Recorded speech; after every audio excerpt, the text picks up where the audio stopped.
오늘 우리가 함께 나눌 말씀은 시편 23편입니다.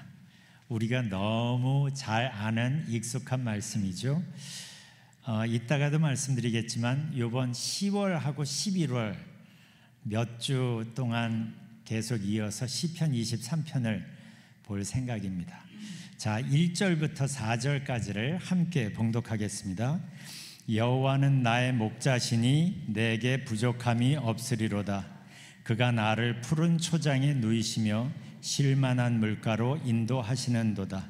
내 영혼을 소생시키시고 자기 이름을 위하여 의의 길로 인도하시는도다. 내가 사망의 음침한 골짜기로 다닐지라도 해를 두려워하지 않을 것은 주께서 나와 함께 하심이라. 주의 지팡이와 막대기가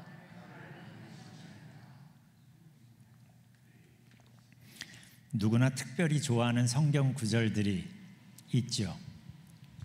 시편 23편은 많은 사람들이 좋아합니다. 이 시는 다윗이 썼죠.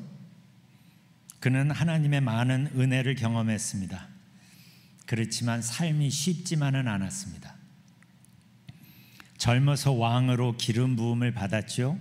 그런데 기름 부음을 받고 금방 왕이 되지 못했어요. 꽤 오랜 세월을 사울 왕을 피해서 도망 다녀야 했습니다. 목숨이 위태로웠던 적도 여러 번 있었습니다.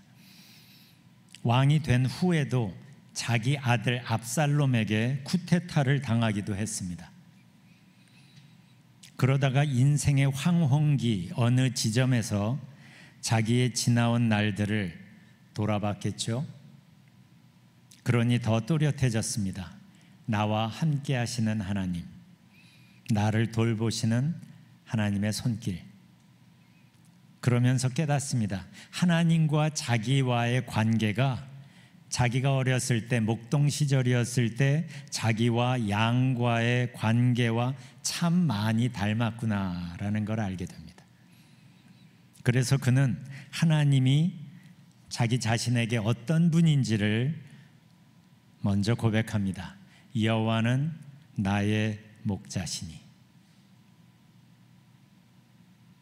다윗은 생각해 봤을 거예요. 자기가 누구인지를 가장 선명하게 보여주는 표현이 뭐였을까? 그리고 이 고백을 합니다.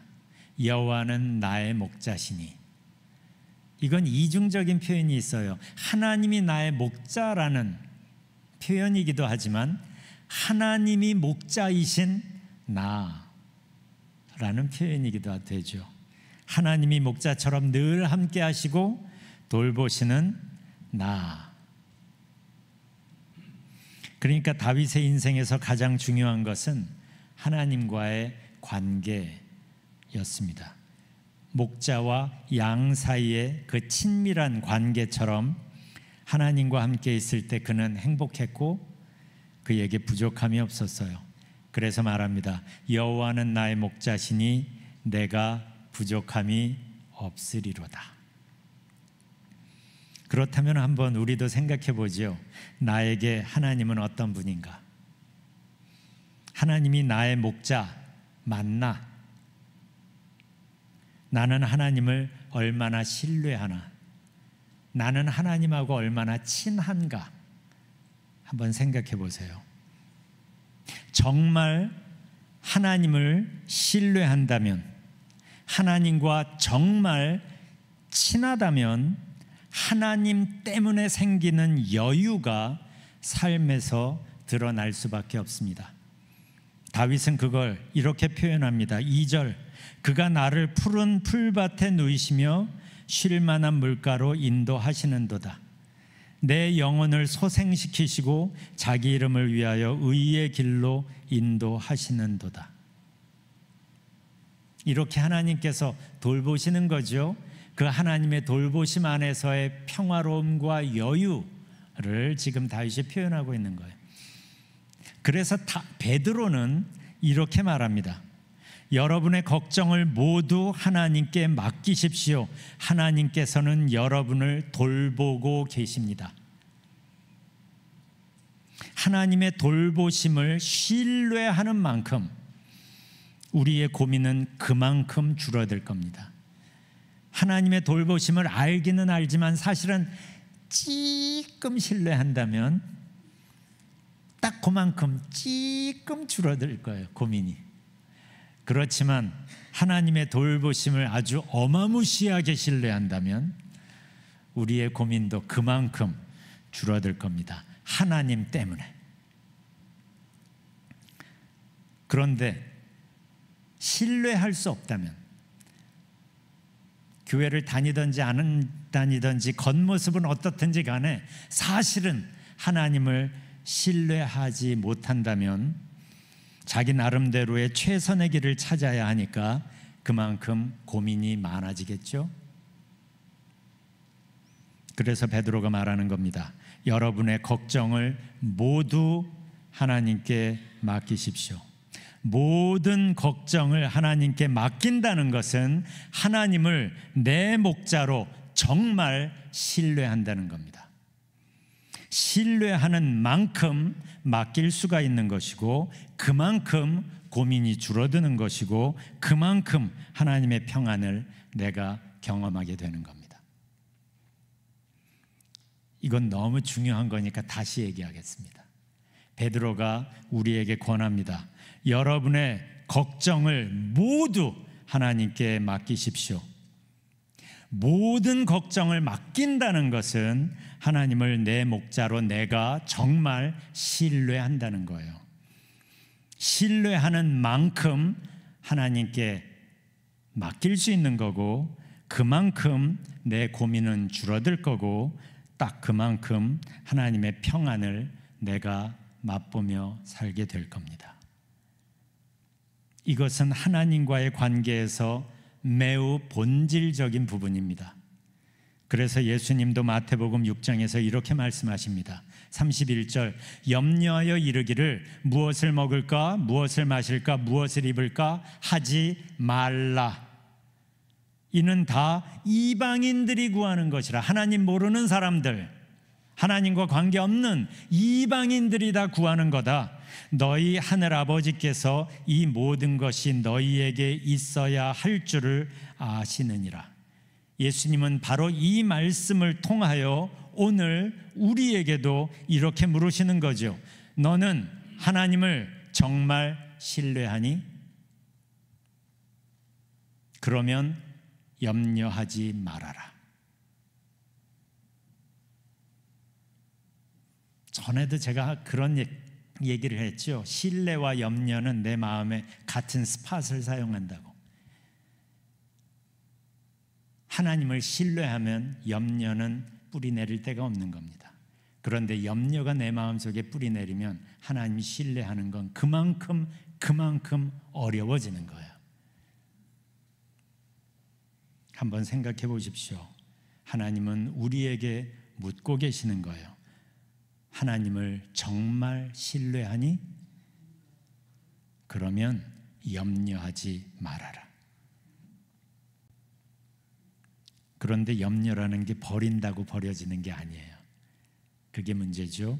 그런데 말이죠, 하나님을 신뢰하는 사람은 마음에 있는 염려를 방치하지 않습니다. 염려를 믿음으로 대처합니다. 그때 하는 게 기도입니다. 하나님을 믿는 척하는 사람은 염려가 꼬리에 꼬리를 뭅니다. 사실 이거는 넌 크리스천 얘기를 하는 게 아닙니다. 교회를 다니던 안 다니던 간에 하나님을 믿는 척하는 사람은 사실은 염려가 꼬리에 꼬리를 물어 마음이 힘들고 피곤합니다. 그런데 정말 하나님을 믿는 사람은 염려를 기도로 바꿉니다.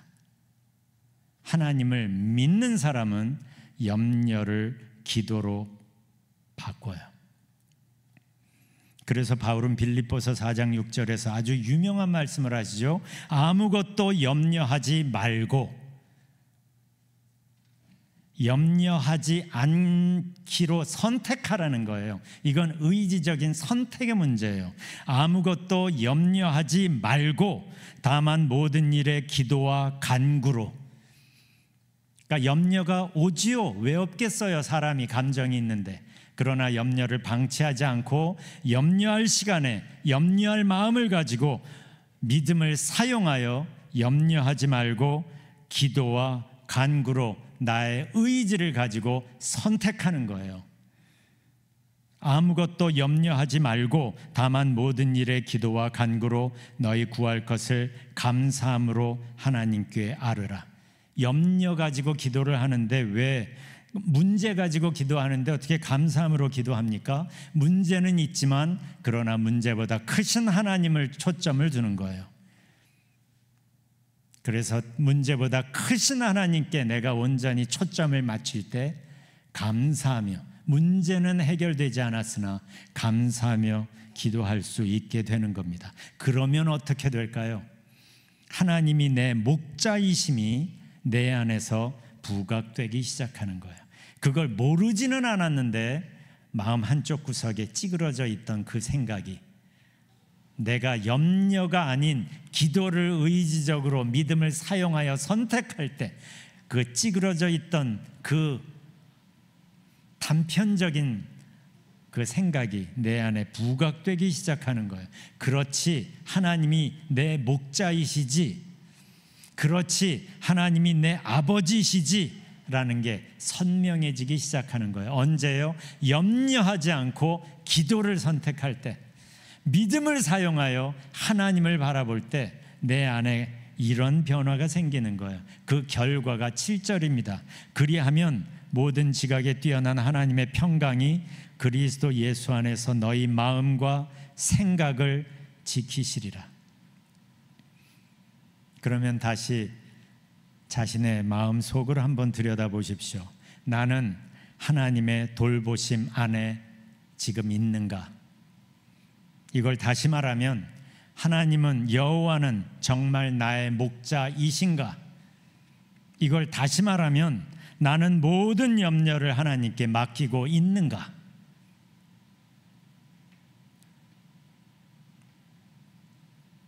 네, 그러면 좋겠네요 라고 생각하시는 분들께 말합니다. 하나님과 이 관계로 들어가는 가장 좋은 길이 큐티입니다. 하나님 말씀이 우리를 하나님 앞으로 인도하기 때문이에요. 하나님 말씀보다 더 정확하게, 더 효율적으로, 더 능력 있게 우리를 하나님 앞으로 인도하는 것은 없습니다. 우리는 뭔가를 배우고 공부하기 위하여 성경을 읽는 게 아니라, 사실 그것도 뭐 틀린 건 아니지만 말씀을 묵상하면서 그 말씀이 인도하는 대로 가봤더니 거기가 하나님 앞인 거예요. 이게 우리가 성경을 묵상하는 이유입니다. 하나님 말씀은 우리를 하나님 앞으로 인도합니다. 말씀을 통하여 하나님을 만나는 과정 속에서 하나님과의 신뢰와 친밀함이 자라나기 시작하는 거예요. 가장 안타까운 상황이 이겁니다.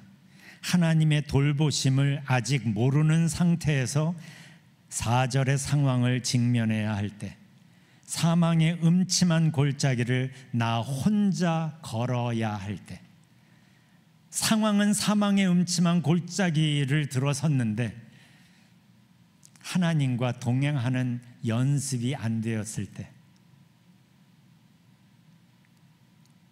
그렇게 되기 전에 하나님을 알고 하나님과 친밀한 교제를 시작한 사람은 정말 복됩니다. 그 사람이 고백하는 게 4절이에요. 한번 같이 읽어볼까요? 시작. 내가 사망의 음침한 골짜기로 다닐지라도 해를 두려워하지 않을 것은 주께서 나와 함께 하심이라. 주의 지팡이와 막대기가 나를 안위하시나이다. 상황은 사망의 음침한 골짜기예요. 그런데 해를 두려워하지 않는데요, 주께서 함께 하시기 때문이죠. 혼자 그 길을 걷는 게 아니기 때문이에요. 그거를 세 번역으로 같이 다시 읽어보겠습니다. 시작. 내가 비록 죽음의 그늘 골짜기로 다닐지라도 주님께서 나와 함께 계시고 주님의 막대기와 지팡이로 나를 보살펴 주시니 내게는 두려움이 없습니다. 내게는 두려움이 없습니다. 상황은 죽음의 그늘 골짜기이지만 지금 내가 처한 곳이, 그러나 내게는 두려움이 없습니다. 무엇이 이런 고백을 하게 만듭니까? 주님께서 나와 함께 계심을 알기 때문이에요. 나 혼자 이 골짜기를 걷는 게 아니라는 걸 아는 사람은 겁나지 않습니다. 그걸 모르는 사람은 겁납니다. 이건 교회 다니는 사람, 안 다니는 사람을 구분하는 게 아닙니다.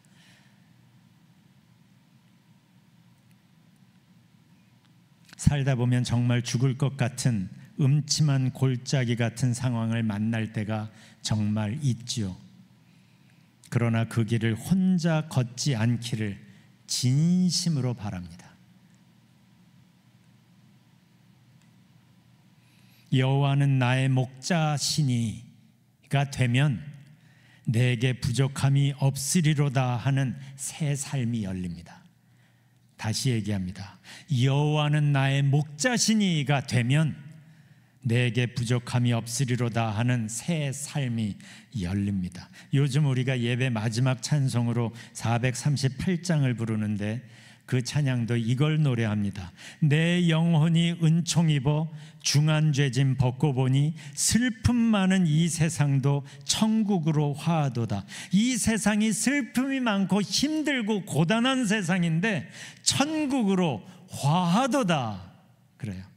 3절 보십시오. 높은 산이 거친 들이 초박이나 궁궐이나 내 주 예수 모신 곳이 그 어디나 하늘나라.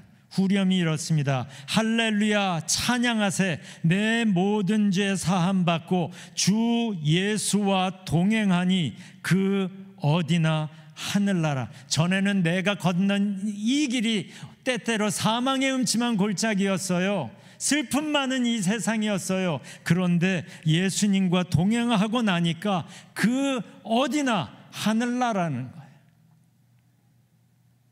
이 사람이 예수님을 목자로 둔 사람인 거예요. 이 사람이 여호와는 나의 목자시니라고 고백하는 사람인 겁니다.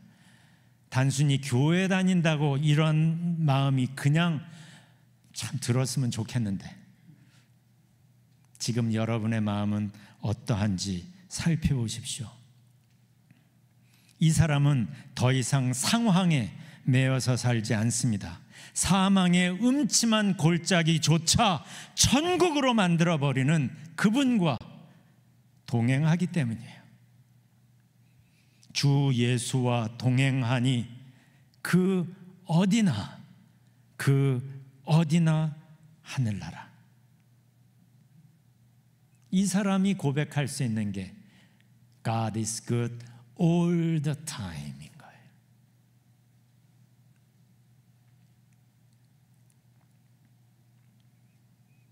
이 사람은 이미 이 세상에서 천국을 맛보기 시작합니다.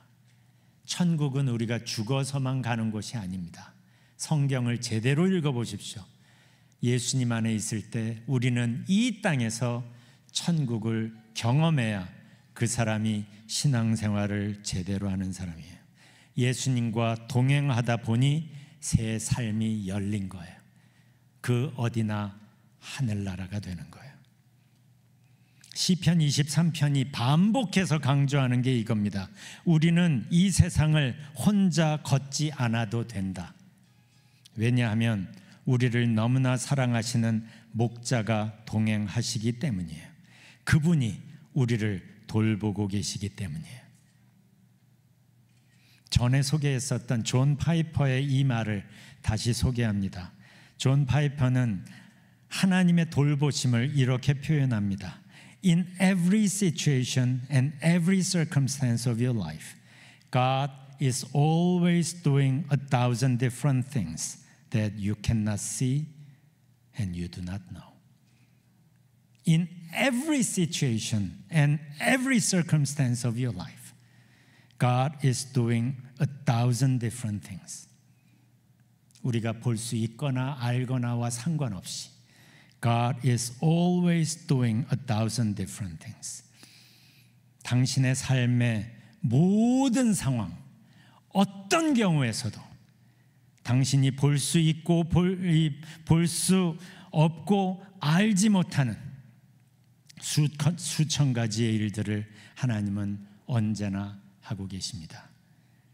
때때로 우리는 그 중에 어느 하나를 깨닫게 되면 감격하고 기뻐하고 감사하죠. 그렇지만 분명히 아십시오.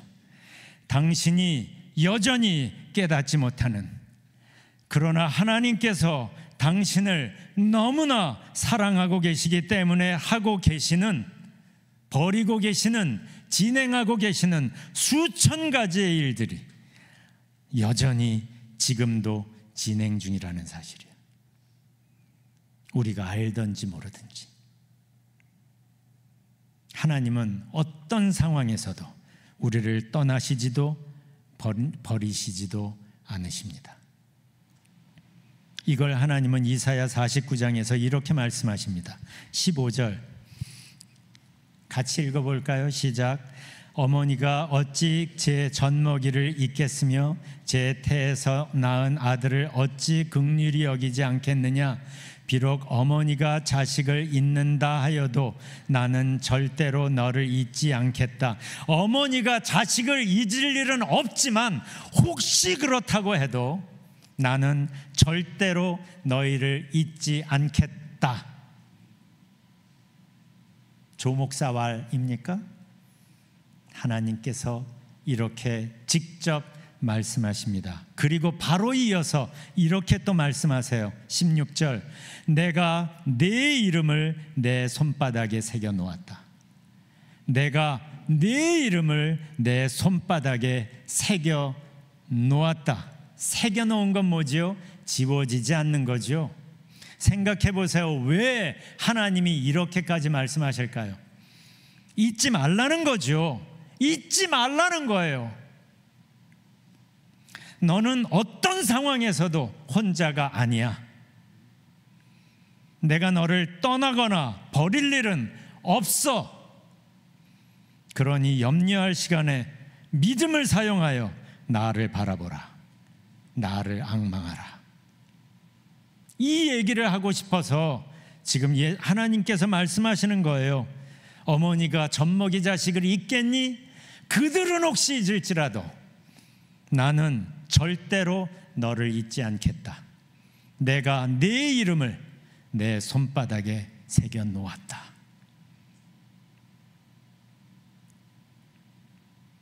어떤 사람에게 이 말씀은 그냥 이사야에 있는 한 말씀입니다. 그런데 어떤 사람에게 이 말씀은 오늘 이 아침에 하나님께서 직접 개인적으로 하시는 말씀일 겁니다.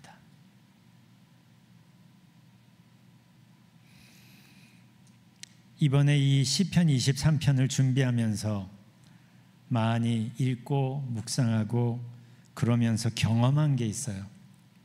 말씀 묵상을 통해서 하나님께서 내 마음과 생각을 계속 새롭게 하신다는 거예요. 계속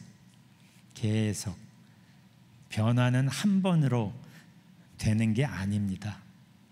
지속적으로 하나님은 우리의 마음을 터치하시고 우리를 변화시키시고 당신의 새로운 더 깊은 사랑을 만나게 하십니다. 그래서 하나님의 주권과 하나님의 능력과 하나님의 사랑과 하나님의 보살피심이 내 안에 분명해지면 분명해질수록 하나님의 선하심을 그만큼 더 즐거워하게 됩니다. 이 상황은 이해가 되지 않지만 분명한 것은 하나님이 선하시다는 것이고 하나님께서 나를 사랑하신다는 거예요. 그러니까 삶을 바라보는 시각이 달라집니다. 그러면서 찬송가 370장 내용이 제 마음속에 자꾸 이렇게 와닿았어요. 그래서 요새 토요일 새벽기도 때마다 이 찬양을 부릅니다. 주 안에 있는 나에게 딴 근심이 있으랴 십자가 밑에 나아가 내 짐을 풀었네. 2절을 보면 이래요. 그 두려움이 변하여 내 기도 되었고 전날의 한숨 변하여 내 노래 되었네. 교회 다녀도 목사여도 두려움이 왜 없겠어요? 그런데 하나님의 선하심에 초점을 두고 하나님의 선하심이 내 안에 점차 커지게 되니까 두려움이 기도가 됩니다. 전날의 한숨이 변하여 노래가 됩니다. 시편 23편은 6절밖에 안 되는 짧은 시입니다.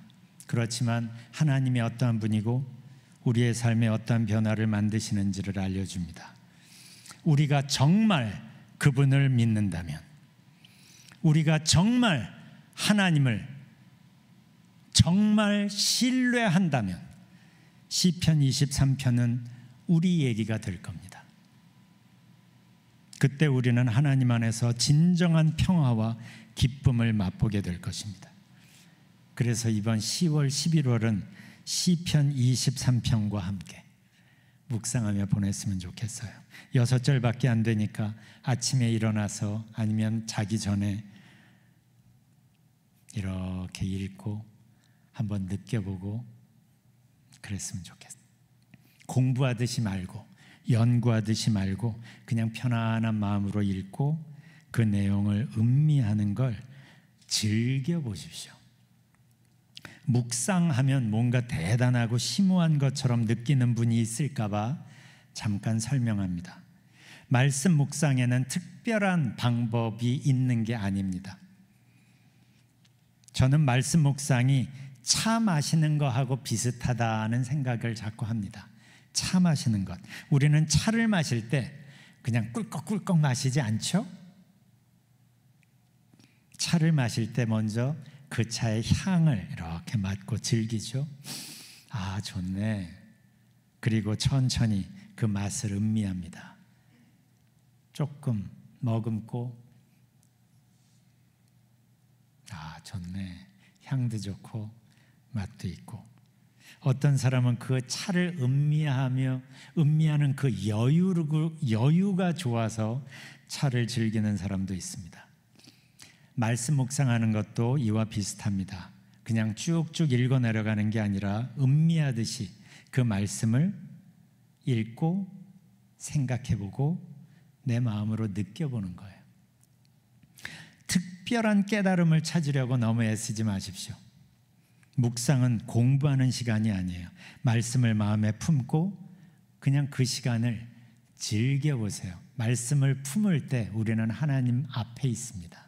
하나님 앞에 하나님의 임재를 그냥 즐겨보십시오. 그 말씀을 품고. 예를 들어서 여호와는 나의 목자시니라는 구절을 묵상한다면 이 말씀을 마음에 이렇게 품고 음미해 보는 거예요. 여호와는 나의 목자시니, 여호와는 나의 목자시니. 차를 한 모금 마시고 아, 좋네 하는 것처럼 여호와는 나의 목자시니 아, 좋네. 한번 해보라니까요. 때로는 한 단어씩 한 부분씩 떼어서 이리저리 생각해 보기도 합니다. 저 말씀의 첫 부분이 여호와는 우리 하나님 이름이죠. 하나님이 창조주이심을 드러내는 이름이에요. 모든 것의 근원이시고 시작이심을, 그리고 하늘과 땅을 다스리시는 분이심을 표현하는 이름이에요. 여기서 다윗은 자기가 믿는 하나님이 누구신가에 먼저 집중합니다. 여호와는, 여호와 하나님, 엄청난 힘과 권위로 세상을 창조하시고 지금도 운행하시는 바로 그분이 내 목자이십니다. 이런 게 담긴 거죠. 여호와는 나의 목자시니. 그분이, 그 어마어마한 분이 나를 아시고 나를 사랑하시고 매 순간 인도하고 계신다는 사실을 마음속에 이렇게 품어보는 거예요. 얼마나 내가 특별한 존재가 됩니까? 이 세상에 있는 많은 사람 중에 나는 그냥 아무도 아닐 것처럼 느껴질 때가 얼마나 많아요. 그렇지만 여호와는 나의 목자시니를 묵상하다 보면 내가 얼마나 귀하고 얼마나 특별한지, 그러면서 분명해지는 게 있죠. 나는 그렇기 때문에 어떤 상황에서도 혼자가 아니구나. 두 번째 부분은 아주 설레게 하는 표현이에요. 여호와는 나의 목자시니. 사실 이거는 하나님이 즐겨 쓰시는 표현입니다. 몇 군데 예를 들면 이사야 41장 10절, 하나님께서 이렇게 말씀하십니다. 두려워하지 말라, 내가 너와 함께함이라. 놀라지 말라, 나는 네 하나님이 됨이라. 나는 네 하나님이야 라고 말씀하세요. 이사야 48장 17절, 나는 네게 유익하도록 가르치고 너를 마땅히 행할 길로 인도하는 네 하나님 여호와라.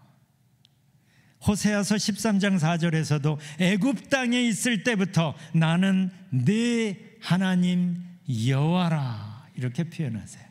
나는 네 하나님 여호와야 라고 하는, 이 즐겨 사용하세요. 왜 이렇게 표현하실까요? 하나님은 이 표현이 좋으신 거예요. 하나님이 내 하나님이 되시기를 기뻐하시는 거예요. 하나님께서 여러분 한 사람 한 사람의 하나님이 되시는 걸 기뻐하시는 거예요. 하나님은 저 멀리 절대자로 계시는 것보다 우리 한 사람 한 사람에게 개인적으로 찾아오시고 친해지고 동행하시기를 기뻐하시는 거예요. 그래서 우리가 여호와는 나의 목자시니라고 우리가 정말 고백을 한다면 하나님이 얼마나 기뻐하실까. 맞아, 나는 네 하나님이야. 나의 하나님, 나의 목자. 이건 뭐를 의미합니까? 하나님은 나의 목자이시기 때문에 지금 내 상황을 누구보다 잘 아십니다. 내가 고민하고 있는 문제들을 모두 아십니다. 지금 내 재정 상황을 아시고 내 건강 상태를 하나님은 아십니다. 하나님은 나의 약함을 아시고 나의 이기심도 아시고 나의 죄들도 다 알고 계세요. 그런데도 나를 떠나지 않습니다.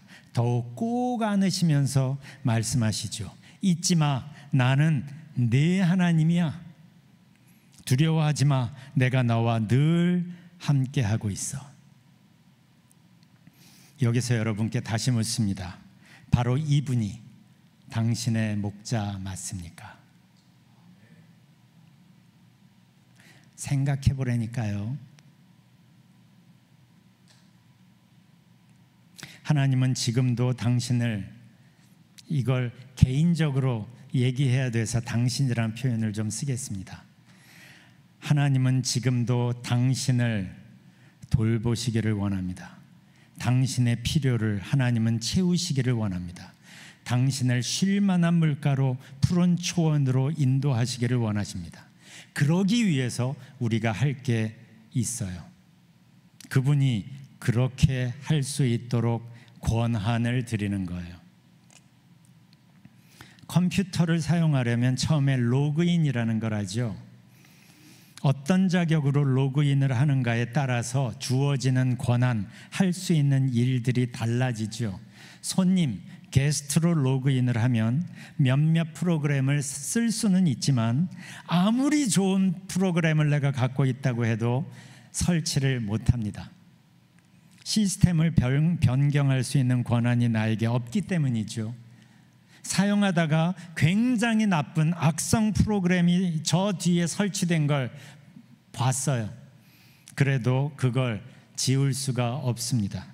나는 손님이기 때문이에요.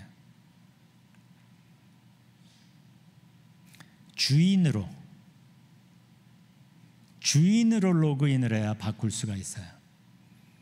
여기서 한번 생각해 보십시오. 예수님이 내 안에 계신가?